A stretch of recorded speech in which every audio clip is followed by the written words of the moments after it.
Watts is like a heartbeat, man. It's like, you know, when it's good, man, it's good. It's like, I mean, you never want to leave because people love very intensely. I would say, you know, Watts is probably one of the few places in the city where there's still some semblance of community.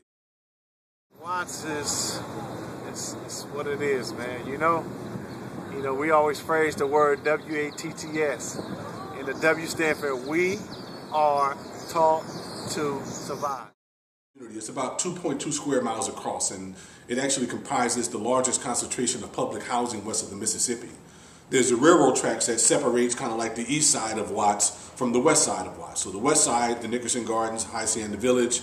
The east side of the tracks, the Jordan Downs, the Imperial Courts housing projects. I mean, you literally couldn't go in, you know, each other's neighborhoods because of the conflict that was happening. I mean, people were getting cut in half with AK-47s. I mean, it was a war zone. In 1988,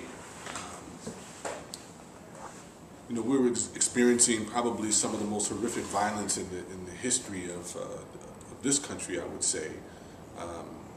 Some, you know, 1,100 murders a year in LA County alone as it relates to gang violence. 1988, 89, I lost about 13 good friends to the war that was happening in the neighborhood. And when I say war, I really mean war. I'm not speaking, you know, facetiously to say, oh, you know, it's a war in the hood. No, this you know, violence or urban street gang violence has claimed more than 20,000 lives in LA County alone over the past 25 years.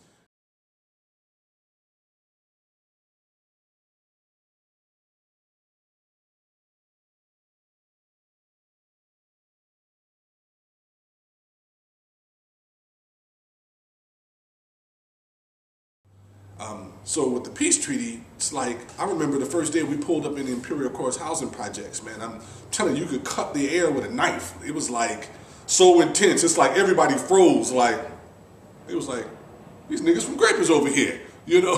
And it's like, so you saw folks scatter.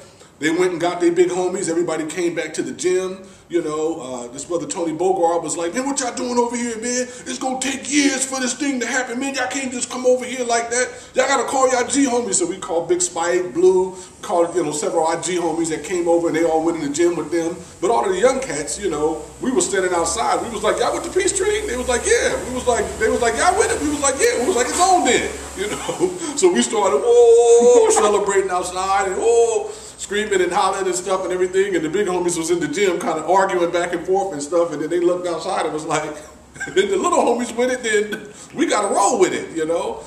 And man, we had a big celebration at night. The next day, you know, the Nickersons came over to the Jordan Downs. The following day, the Nickersons and the PJs, I mean the Jordan Downs and the PJs went over to the Nickersons.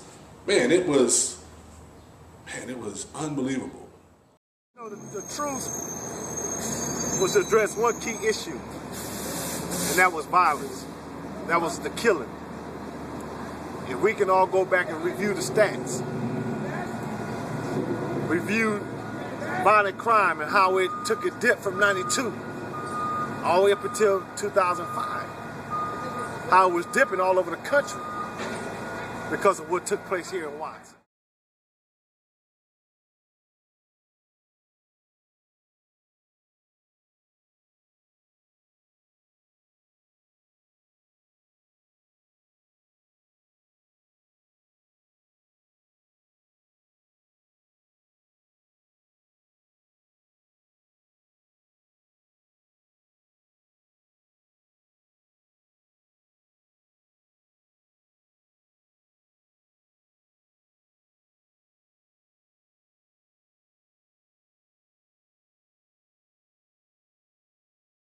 We ultimately came to the conclusion that once you have peace, how do you sustain that?